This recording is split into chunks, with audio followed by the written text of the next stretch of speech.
Class 11 हम आपको पढ़ा रहे थे जीव विज्ञान की शाखाएं। तो कल हमने आपको जीव विज्ञान की शाखाओं में बताया था कि जीव विज्ञान की दो शाखाएं थी, कौन कौन सी, एक मौलिक और एक प्रायोगिक। मौलिक शाखाओं में हमने आपको बताया था कि इसमें मौलिक शाखाओं में वनस्पति विज्ञान, जंतु विज्ञान तथा सूक्ष्म विज्ञान का अध्ययन किया जाता है, तथा हमने प्रायोगिक विज्ञान में आपको बताया था कि इसमें कृषि विज्ञान, चिकित्सा विज्ञान, पशु चिकित्सा विज्ञान तथा औषधि विज्ञान का अध्ययन किया जाता है। इसी में आज जो हमारा टॉपिक है वो है आधुनिक जीव विज्ञान, यानी कि मॉडर्न बायोलॉजी। मॉडर्न बायोलॉजी क्या है? तो मॉडर्न बायोलॉजी यानी कि आज की हमारी युग की ये बायोलॉजी है, नए प्रकार से जो विज्ञान निकल कर आया है तथा इसने नई नई खोजें की हैं और नए नए प्रकार से इसने हमें बताया है। तो लिखेंगे सबसे पहले आधुनिक जीव विज्ञान में जीव विज्ञान के क्षेत्र में वैज्ञानिकों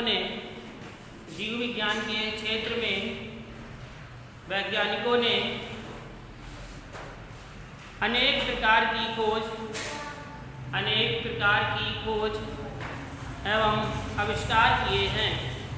अनेक प्रकार की खोज एवं आविष्कार किए हैं जिसके आधार पर नई नई तकनीकों का सृजन हुआ है। जिसके आधार पर नई नई तकनीकों का सृजन हुआ है, इसकी सहायता से हमारे ज्ञान में वृद्धि हुई है। तो देखेंगे कि हमारे वैज्ञानिकों ने नई नई चीज़ों को बताया, नए नए आविष्कारों को बताया, नई नई खोजों को बताया, जिससे हमारा क्या बढ़ा? हमारा ज्ञान बढ़ा और ज्ञान की वृद्धि हुई है।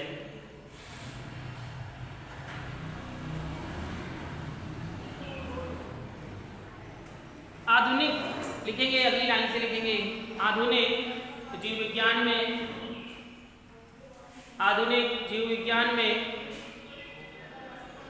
एकीकरण सिद्धांतों को प्रस्तुत किया गया है। आधुनिक जीव विज्ञान में एकीकरण सिद्धांतों को प्रस्तुत किया गया है, जैसे संगठन का सिद्धांत,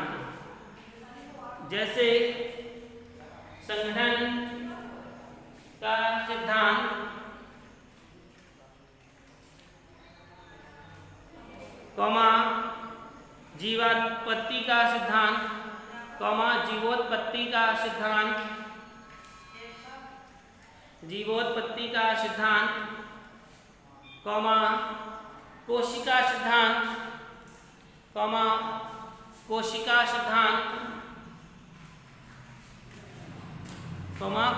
सिद्धांत,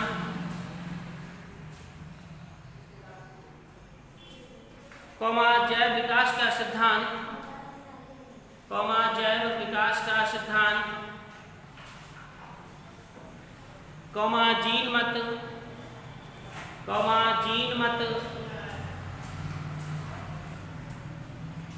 जनन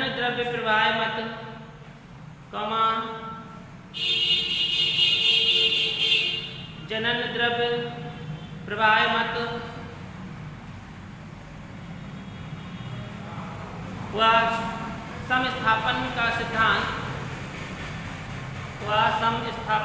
सिद्धांत आदि को बताया गया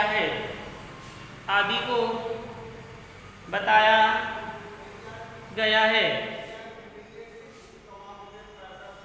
वैसे तो जंतु विज्ञान में बहुत सारी शाखाएं आती हैं और प्रत्येक शाखाओं के अंतर्गत कार्य भी किए जाते हैं। तो उनमें से कुछ शाखाएं हम आपको बता रहे हैं, जैसे वनस्पति विज्ञान है। तो वनस्पति विज्ञान यानी कि बॉटनी है, इसमें हम वनस्पतियों का अध्ययन करते हैं। जैसे जीव विज्ञान है, इसमें हम जीवों का अध्ययन करते हैं। जैसे ऑस्टियोलॉजी है, इसमें हम हड्डियों का अध्ययन करते हैं। जिसमें कार्डियोलॉजी है, जिसमें हम हृदय की संरचनाओं का अध्ययन करते हैं। तो इसी प्रकार से बहुत सारी इसकी शाखाएं हैं। तो यहाँ पर हम आपको कुछ शाखाएं बता रहे हैं। तो सबसे पहले लिखेंगे कपालवान या क्रेनियोलॉजी। पहली शाखा हेडिंग डालेंगे जंतु विज्ञान की कुछ शाखाएं, जंतु विज्ञान की शाखाएं। वैसे तो बहुत सी शाखाएं हैं, लेकिन हम आपको कुछ शाखाएं बता रहे हैं। तो पहली है कपालवाल, या क्रेनियोलॉजी,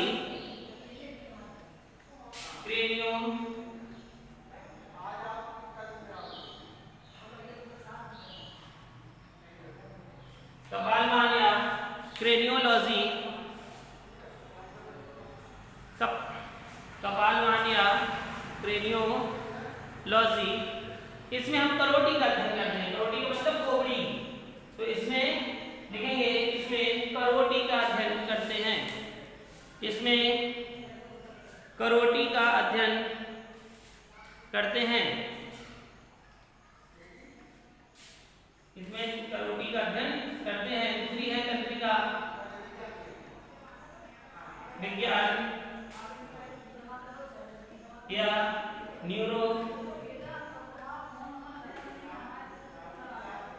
तंत्रिका विज्ञान या न्यूरोलॉजी। न्यूरोलॉजी तंत्रिका विज्ञान, यानी कि जो हमारी, आपने देखा होगा जो हमारे शरीर में तंत्रिकाएं का जाल फैला हुआ है ना, तो उसमें कौन सी तंत्रिका क्या कार्य करती है, कौन सी तंत्रिका हमारे लिए क्या उपयोगी है, किस तंत्रिका का क्या कार्य है, ये सूचनाएं किस प्रकार से हमारे मस्तिष्क में पहुंचाती हैं, तो ये तंत्रिका विज्ञान या न्यूरोलॉजी के अंतर्गत आता है। इसी के अंतर्गत हम इसका अध्ययन करते हैं। तो इसमें लिखेंगे, इसमें तंत्रिका तंत्र का अध्ययन किया जाता है। इसमें तंत्रिका तंत्र का अध्ययन किया जाता है। इसमें तंत्रिका तंत्र का अध्ययन किया जाता है।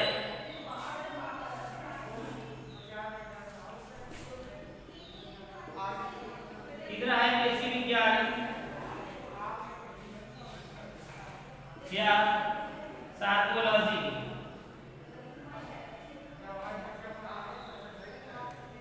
पेशी विज्ञान या सार्कोलॉजी।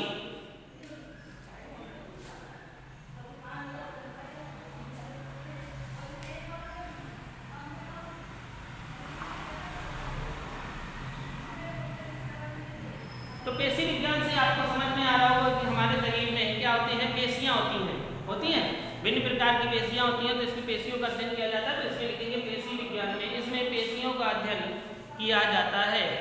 इसमें पेशियों का अध्ययन किया जाता है। इसमें पेशियों का अध्ययन किया जाता है।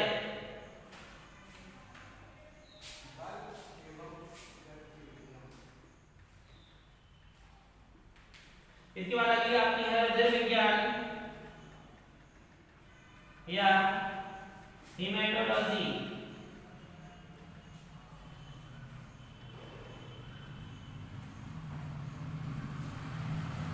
हृदय विज्ञान या हेमेटोलॉजी। देखिए, हृदय माने तो रक्त हो गया, हेमेटो माने हीमोग्लोबिन, है ना। जैसे हीमोग्लोबिन में हम अपने रक्त को मापते हैं कि हमारे शरीर में कितना रक्त है, तो वो हमारा बताया जाता है हीमोग्लोबिन के अंतर्गत, इसीलिए इसका नाम हेमेटोलॉजी किया गया। तो इसके अंतर्गत लिखेंगे, इसमें रुधिर एवं रुधिर के रोगों का अध्ययन किया जाता है। इसमें रुधिर व रुधिर से संबंधित रोगों का अध्ययन किया जाता है। इसमें रुधिर व रुधिर से संबंधित रोगों का अध्ययन किया जाता है। तो समझ में आ गया, रुधिर से संबंधित अध्ययन कौन से होते हैं। जैसे कई प्रकार के रोग हो जाते हैं, जैसे ब्लड शुगर, आपने सुना होगा ब्लड शुगर, और सुना होगा ब्लड कैंसर, है ना। या फिर रक्त में क्या हो जाता है, रक्त शुद्ध नहीं होता, रक्त अशुद्ध हो जाता है। रक्त के कारण कई प्रकार से और भी रोग हो जाते हैं, त्वचा रोग भी हो जाता है। तो इसी के अंतर्गत हम रुधिर तथा रुधिर के रोगों का अध्ययन करते हैं। इसके बाद है हमारा वाहिका विज्ञान या एंजियोलॉजी। वाहिका विज्ञान या एंजियोलॉजी।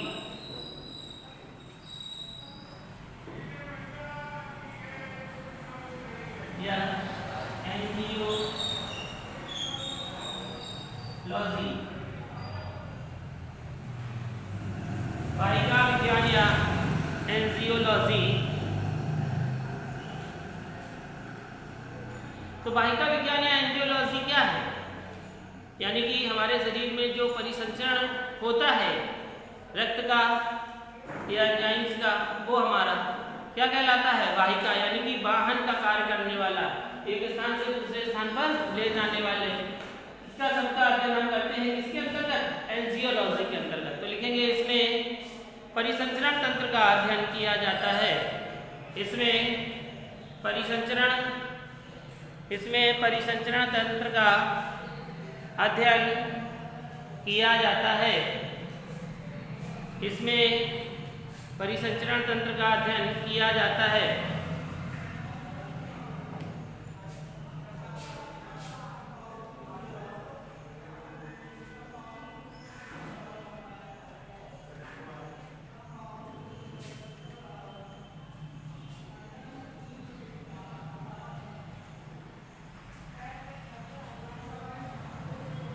अब देखिए आपका जो अगला आया वो है कृषि विज्ञान या हेल्मिंथोलॉजी। कृषि विज्ञान या हेल्मिंथोलॉजी, तो आप कृषि से ही समझ रहे होंगे कि इसके अंदर कृषि का अध्ययन किया जाए, यानी कि ऐसी कौन सी कृषि में अध्ययन किया जाए जिससे खेती को सही रूप से उगाया जा सके, जिससे खेती जो हो वो नष्ट ना हो सके, जिससे जीवाणु विषाणु उसमें प्रवेश ना कर सके और फसल को बर्बाद ना कर सके। तो ये हम अध्ययन करते हैं कृषि विज्ञान या हेल्मिंथोलॉजी के अंतर्गत। तो लिखेंगे इसमें चपटे कृमियों का अध्ययन किया जाता है। इसमें ये कृषि नहीं है, कृमि है। तो कृमि मतलब छोटे छोटे से जो कीड़े मकोड़े होते हैं, यानी कि पतले पतले जो कीड़े होते हैं। तो कृमि विज्ञान या हेल्मिंथोलॉजी के अंतर्गत हम क्या करते हैं? जैसे पेट में क्या पहुंच जाती है? पटारे, जिसे हिंदी में कहते हैं एस्केरियस। तो इस प्रकार से छोटे छोटे से कीड़े छोटे बच्चों को हो जाते हैं ज़्यादा मिला खाने से। तो कृमि विज्ञान या हेल्मिंथोलॉजी के अंतर्गत हम इसका अध्ययन करते हैं। तो इसमें लिखेंगे इसमें चपटे कृमियों का अध्ययन किया जाता है। इसमें चपटे कृमियों का अध्ययन, इसमें चपटे कृमियों का मतलब कीड़े, इसमें चपटे कृमियों का अध्ययन किया जाता है।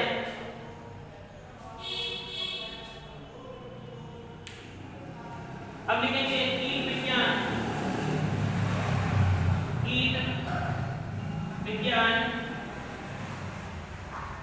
या एंटोमोलॉजी।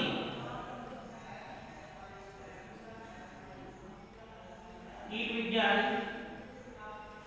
या एंटोमोलॉजी।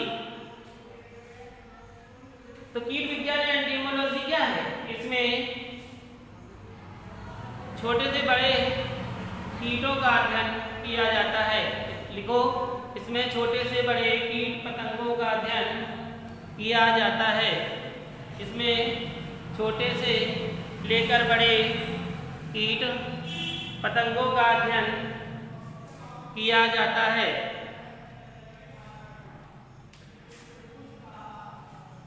कीट पतंगों का अध्ययन किया जाता है। इसी प्रकार अगला आपका है चींटी या पिपीलिका विज्ञान। चींटी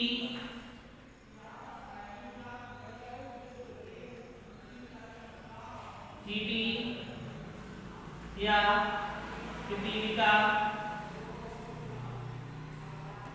विज्ञान।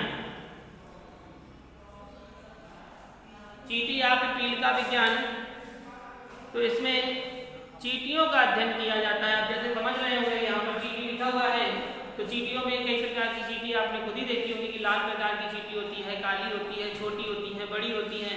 और इसमें कौन सा अम्ल पाया जाता है? चींटी के काटने से क्या होता है? जिसमें फॉर्मिक अम्ल पाया जाता है।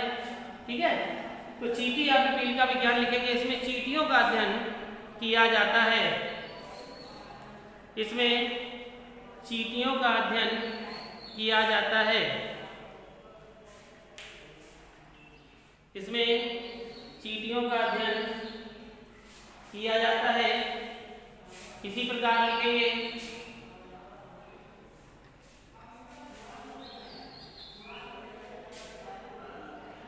मकड़ी विज्ञान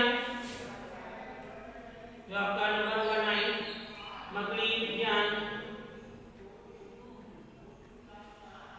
या आर्चेनोलॉजी।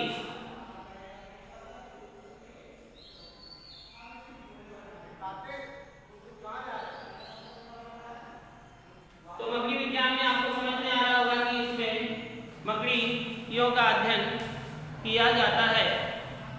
अगला है दंत विज्ञान या दंत विज्ञान या आइडेंटोलॉजी। आइडेंटोलॉजी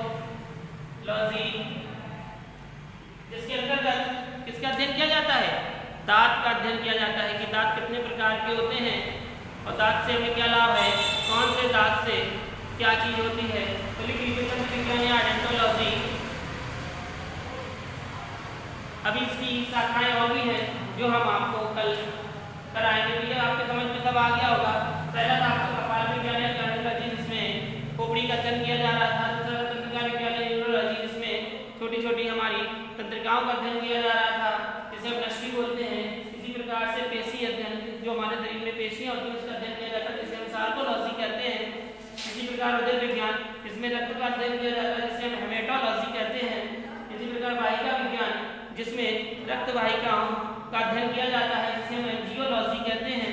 इसी प्रकार से कृमि विज्ञान, जिसमें छोटे छोटे से कीटों का अध्ययन किया जाता है, कृमियों का अध्ययन किया जाता है, जो चपटे कृमि होते हैं उनका अध्ययन किया जाता है, जिसे हम हेमेटोलॉजी कहते हैं। इसी प्रकार से कीट विज्ञान होता है, जिसमें छोटे छोटे से कीटों और पतंगों का अध्ययन किया जाता है, जिसे हम एंटोमोलॉजी कहते हैं। इसी प्रकार से चींटी या कीटका विज्ञान होता है, जिसमें हम चींटियों का अध्ययन करते हैं। इसी प्रकार से मकड़ी विज्ञान या आर्चेनोलॉजी होता है, जिसमें हम मकड़ियों का अध्ययन करते हैं। इसी प्रकार से दंत विज्ञान या डेंटोलॉजी होता है, जिसमें हम दांतों का अध्ययन करते हैं, जिसे हम आइडेंटोलॉजी कहते हैं। कई भी और प्रकार की शाखाएं होती हैं जो हम आपको नेक्स्ट टाइम कराएंगे।